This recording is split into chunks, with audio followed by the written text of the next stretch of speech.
Assalamualaikum warahmatullahi wabarakatuh. Alhamdulillah baru bertemu dengan saya. Perkenalkan, nama saya Embun Fajarwati, biasa dipanggil Bu Embun. Nah, hari ini kita akan belajar rekayasa perangkat lunak. Referensinya ini ada lumayan banyak. Kalau kalian mau belajar selebihnya, tidak hanya dari slide aja atau dari saya saja. Ada yang dari Indonesia, ini yang rekayasa perangkat lunak Simar Mata dari Yogyakarta, penerbitnya Andi. Itu silahkan dicari jika ingin banyak membaca. Pertemuan 1 membahas tentang perangkat lunak dan rekayasa perangkat lunak. Apa itu perangkat lunak? Perangkat lunak adalah yang pertama ini instruksi program komputer. Jadi perangkat lunak itu dia punya serangkaian instruksi. Ada fiturnya, ada fungsinya, dan ada kinerjanya. Sedangkan struktur data juga ada di dalam perangkat lunak, memungkinkan program-program untuk memanipulasi informasi. Yang ketiga adalah tercetak dalam bentuk maya. Bentuk maya itu berarti input-outputnya ada di dalam database dan komputer pengoperasiannya. Karakteristiknya yang pertama, bukan diproduksi dalam konteks manufaktur seperti di pabrik-pabrik ya, tapi dikembangkan atau direkayasa seperti robot, seperti komputer dan lainnya. Dan dia tidak ada kelelahan. Tapi kalau komputer kalau kelelahan sebetulnya ada sih, dia akan panas. Tapi ini perangkat lunak, bukan komputer. Tapi perangkat lunak seperti Java itu tadi dikembangkan direkayasa, maksudnya bukan komputer, tapi seperti software-software yang ada di Android, di komputer ataupun di laptop. Yang ketiga adalah berdasarkan spesifikasi yang diminta oleh si user. Misalkan ada minimarket atau supermarket terbesar, itu mereka ingin membuat perhitungan secara komputerisasi. Nah, makanya kita harus bertanya kepada si usernya itu sendiri, contohnya si kasir. Setelah itu baru dibuatkan PL atau perangkat lunak. Kategori perangkat lunak ada banyak sekali, ada sistem, ada aplikasi, rekayasa yang tertanam, lini produk, aplikasi web, dan kecerdasan buatan. Nah, ini sering sekali kecerdasan buatan yang kalian kerjakan nanti ketika tugas akhir. Jenis perangkat lunak aplikasi juga ada yang standalone. Standalone itu pada PC yang sendiri, manipulasi foto itu standalone, tidak pakai jaringan. Yang kedua, interactive transaction based application. Maaf libet-libet ya. Aplikasi yang mengeksekusi pada komputer remote. Ini pakai remote dan diakses oleh pengguna dari PC. Jadi kalian bisa membuat remote.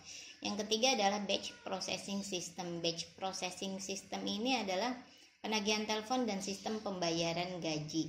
Inputannya harus besar, outputnya harus sesuai, karena dia berhubungan dengan angka-angka. Yang keempat, embedded control system. Perangkat keras ini sistem yang tertanam, contohnya adalah anti-lock mobil, software dalam open microwave, atau chip-chip yang ada dalam ATM, atau apapun itu adalah yang tertanam di dalam perangkat keras. Yang kelima, entertainment system, penggunaan pribadi dan untuk menghibur pengguna. Lalu yang keenam adalah entertainment system. Ini perangkat lunaknya bisa dalam bentuk lagu-lagu atau dalam bentuk yang berhubungan dengan suara. Yang ke-6, system for modeling and simulation. Nah, ini modeling and simulation ada kalau kita sedang membuat SIM, yaitu simulasinya bisa menggunakan di dalam komputer itu ada perangkat lunak yang seolah-olah kita menyetir. Nah, yang G, data collection system, sistem yang mengumpulkan data. Nah, dikumpulkan data, ada sensornya, mengirim data. Ini pengumpulan data berbentuk database. Yang ke selanjutnya, system of system, sistem yang terdiri dari sistem lainnya. Ada ini sistem yang besar bisa memanage sistem. Perangkat lunak warisan. Nah, perangkat lunak warisan ini harus diadaptasi dengan lingkungan yang baru, karena kalau warisan tidak diadaptasi dengan lingkungan yang baru, maka kinerjanya akan lemot. Nah, ini diadaptasi agar apa? Agar kinerjanya semakin cepat.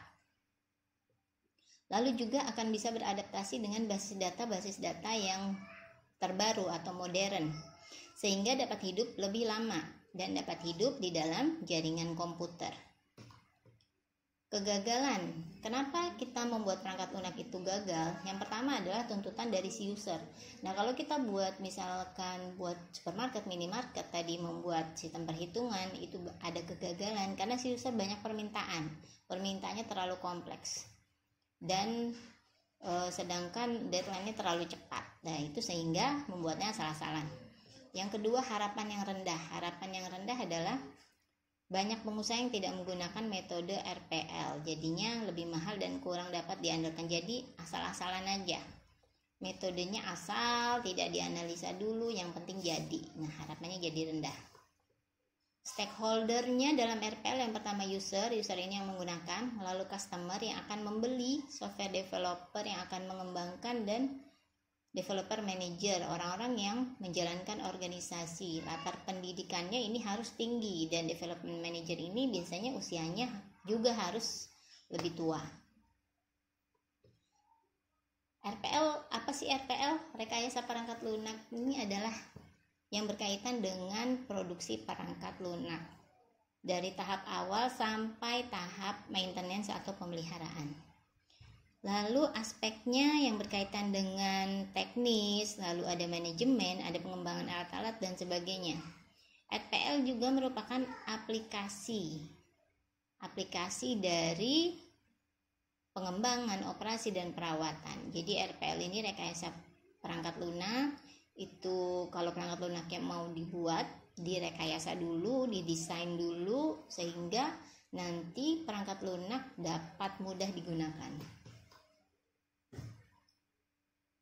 Kenapa alasannya PL harus direkayasa? Yang pertama adalah agar dapat berjalan di setiap aspek. Lalu yang kedua, bertambah kompleks ya. Jadi kebutuhan IT-nya kalau misalkan mau diubah-ubah atau mau ditambah itu bisa dengan mudah.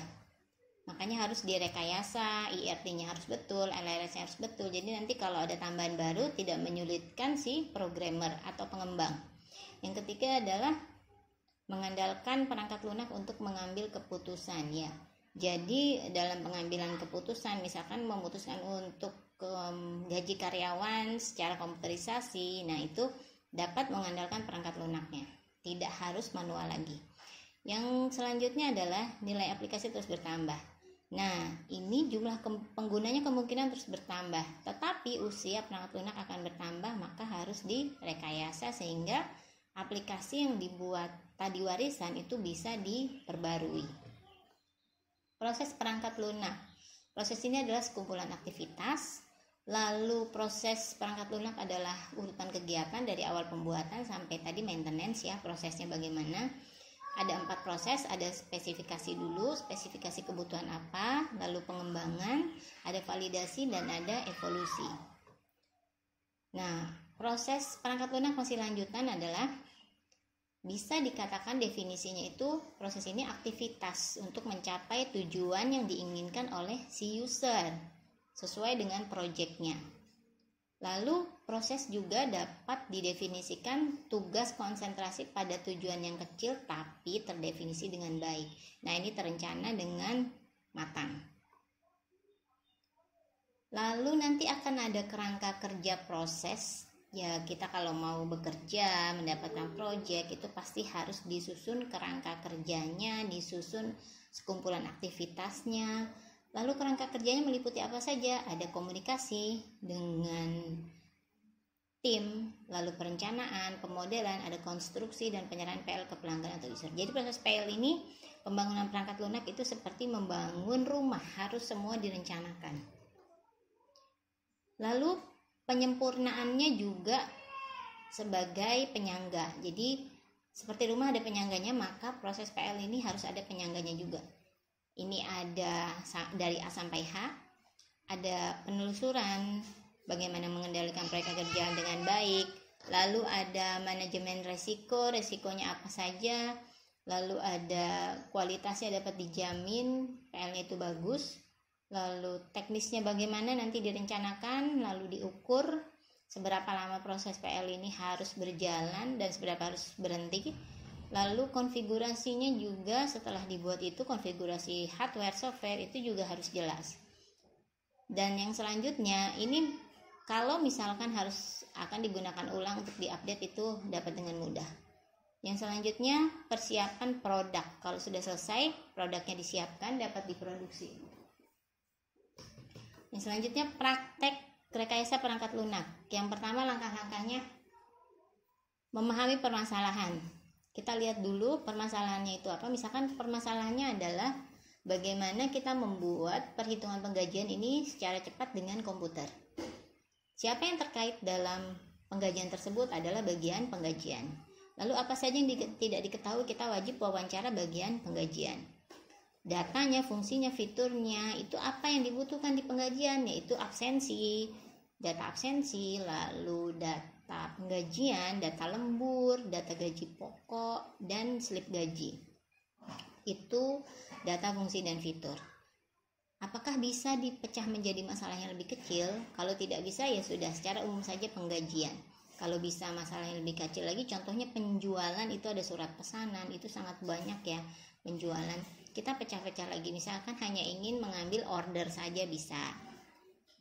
Yang selanjutnya adalah apakah masalah bisa diwakilkan dengan grafis. Grafis ini nanti kita akan gambarkan dengan flowchart, alurnya bagaimana, proses bisnisnya bagaimana.